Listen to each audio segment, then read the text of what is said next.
Hai, selamat datang di Cerita Takwa. Kali ini, ada sebuah kisah azab yang berjudul Kuburan Pengurus Panti yang Korup, dipenuhi cacing dan belatung. Mari sama-sama kita dengarkan kisahnya.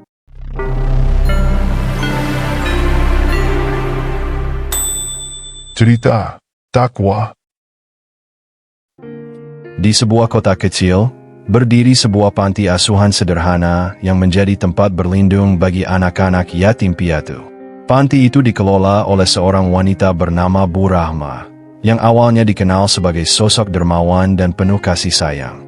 Para donatur mempercayakan dana mereka kepadanya untuk memastikan anak-anak panti mendapatkan kehidupan yang layak. Setiap bulan, donasi mengalir deras dari berbagai pihak yang percaya bahwa uang mereka digunakan untuk kebaikan. Namun, di balik senyuman lembutnya, Bu Rahma menyimpan niat buruk yang perlahan menggerogoti hatinya. Ketika panti mulai menerima donasi dalam jumlah besar, Bu Rahma mulai tergoda. Ia melihat tumpukan uang di rekening panti sebagai peluang untuk memenuhi keinginannya sendiri. Awalnya, ia hanya mengambil sedikit uang untuk membeli kosmetik mahal. Namun, rasa bersalah itu segera hilang, digantikan oleh keserakahan. Ia mulai menganggap uang panti sebagai miliknya sendiri. Aku yang bekerja keras mengurus panti ini, jadi aku berhak menikmati hasilnya, pikirnya. Tanpa rasa takut, ia mulai menggunakan uang donasi untuk membeli emas, pakaian mewah, dan bahkan mencicil sebuah mobil pribadi. Sementara Bu Rahma menikmati hidup mewah, anak-anak panti mulai merasakan dampaknya. Makanan yang disediakan semakin sedikit, dan seringkali mereka harus berbagi satu piring untuk 2 orang. Beberapa anak terpaksa berhenti sekolah karena tidak ada lagi dana untuk membayar seragam dan buku. Rani, seorang anak berusia 10 tahun, sering menangis karena lapar. "Bu, kenapa kita tidak makan nasi lagi?" "Aku lapar," tanyanya dengan suara kecil. Namun, Bu Rahma hanya mengabaikan mereka. Ia lebih sibuk memikirkan barang apa lagi yang akan ia beli dengan uang donasi berikutnya. Para donatur mulai curiga karena kondisi panti tidak menunjukkan perbaikan meskipun mereka terus memberikan sumbangan besar.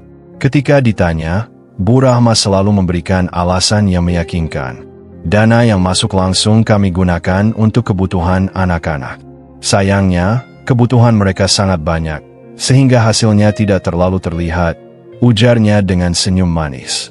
Ia bahkan membuat laporan palsu, mencantumkan pengeluaran yang tidak pernah ada. Donatur yang percaya pada kata-katanya pun merasa iba dan terus memberikan bantuan, tanpa mengetahui bahwa uang mereka digunakan untuk mencicil mobil baru Bu Rahma. Tidak cukup hanya dengan menggelapkan uang donasi, Bu Rahma mulai mengadakan acara penggalangan dana besar-besaran. Ia mengundang para donatur dan memamerkan foto-foto anak-anak panti yang terlihat bahagia. Padahal, foto-foto itu diambil bertahun-tahun lalu, sebelum ia mulai menyelewengkan dana. "Kami sangat membutuhkan bantuan Anda untuk membangun masa depan anak-anak ini," katanya dengan penuh drama. Para donatur yang tersentuh hatinya memberikan uang dalam jumlah besar, tanpa menyadari bahwa sebagian besar uang itu akan masuk ke kantong pribadi Bu Rahma.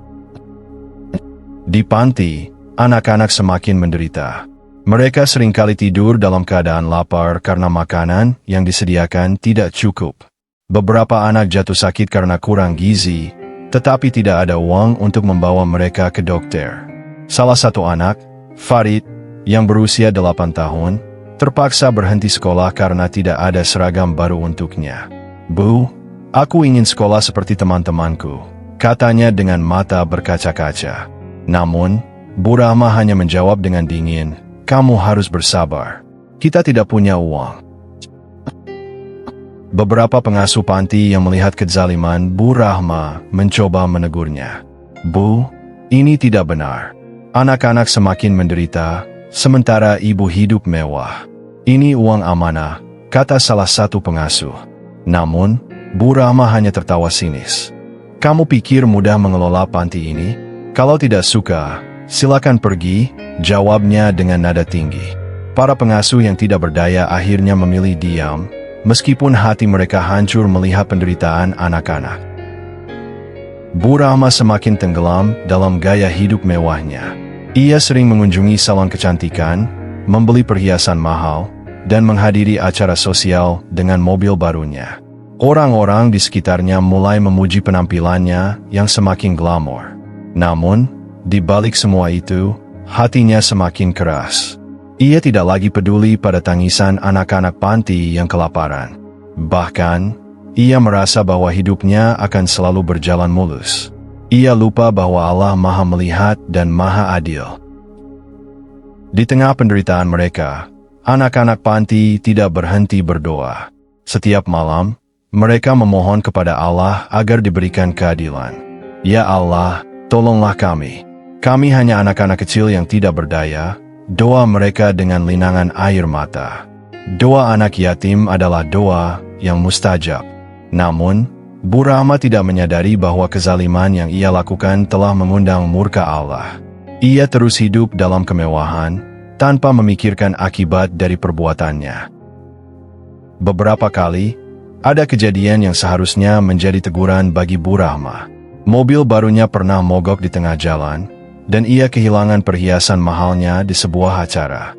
Namun, ia hanya menganggap itu sebagai kebetulan. Ini hanya ujian kecil, pikirnya. Ia tidak pernah merenungkan bahwa perbuatannya telah menyakiti banyak orang, terutama anak-anak yang seharusnya ia lindungi. Pada suatu pagi, Bu Rahma sedang bersiap-siap untuk menghadiri acara sosial. Ia masuk ke kamar mandi untuk mandi, tetapi lantai yang licin membuatnya terpeleset. Kepalanya terbentur keras ke lantai, dan ia langsung tak sadarkan diri. Tidak ada yang mendengar suara jatuhnya karena ia sedang sendirian di rumah. Ketika ditemukan, tubuhnya sudah tidak bernyawa. Kabar kematiannya menyebar dengan cepat, mengejutkan semua orang. Saat proses pemakaman, terjadi keanehan yang membuat semua orang bergidik. Ketika liang kubur digali, muncul cacing dan belatung yang sangat banyak. Bau busuk menyengat keluar dari dalam tanah, membuat orang-orang yang hadir merasa mual. Beberapa orang mulai berbisik, ini pasti azab Allah. Dia tidak menjalankan amanahnya dengan benar. Namun, sebagian lain memilih diam, tidak ingin memperkeruh suasana. Kejadian aneh di pemakaman Bu Rahma menjadi perbincangan hangat di seluruh kota. Banyak orang yang mulai mengingat kembali perbuatannya. Para donatur merasa tertipu, sementara anak-anak panti hanya bisa menangis. Apakah ini balasan bagi orang yang tidak amanah? Tanya salah satu warga. Kejadian itu menjadi pelajaran besar bagi semua orang. Setelah kematian Bu Rahma, beberapa catatan keuangannya ditemukan. Donatur yang selama ini percaya padanya merasa sangat kecewa. Kami pikir uang kami digunakan untuk membantu anak-anak yatim, tetapi ternyata dia hanya memikirkan dirinya sendiri, kata salah satu donatur. Penyesalan mereka datang terlambat, tetapi mereka bertekad untuk memperbaiki keadaan. Setelah kematian Bu Rahma, masyarakat mulai lebih peduli pada anak-anak panti. Mereka menggalang dana untuk memastikan kebutuhan anak-anak terpenuhi. Para donatur yang sebelumnya tertipu merasa bertanggung jawab untuk memberikan bantuan langsung kepada panti.